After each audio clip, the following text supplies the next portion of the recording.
અમદાવાદના દાણી લીમડા વિસ્તારમાં જીન્સની કંપનીમાં ટાંકી સાફ કરવા ઉતરેલા 3 યુવકના કમકમાટી ભર્યા મોત. મળતી માહિતી મુજબ અમદાવાદના દાણી લીમડા વિસ્તારની MK ક્રિએશન કંપનીમાં આ બનાવ બન્યો હતો. કંપનીનો માલિક નૌશાદ સલીમ શેખ હતો. કંપનીની ટાંકી સાફ કરવા માટે કોન્ટ્રાક્ટ આપ્યો હતો. જિગ્નેશ નામના વ્યક્તિને ટાંકી સાફ કરવાનો કોન્ટ્રાક્ટ 18,000માં નક્કી કર્યો હતો. ગઈકાલે સાંજે 5 લોકોને લઈને ટાંકી સાફ કરવાનું કાર્ય શરૂ કરવામાં આવ્યું હતું.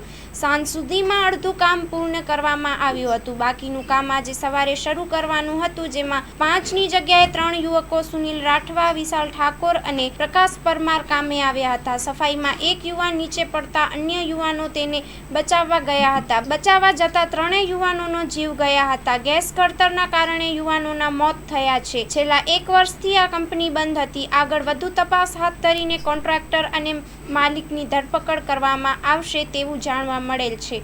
Report by Vikramsinh Zala, Ahmedabad. માં motor driving, safe and sure driving. Driving એ શોખ સાથે આપની મોટી જવાબદારી પણ છે. અમારા ઇન્સ્ટ્રક્ટર દ્વારા સચોટ અને સરળ માર્ગદર્શન. આપની રોજની તાલીમની માહિતી મેળવીને શું અધુરાશ છે એના ઉપર પૂરું ફોકસ કરાય છે.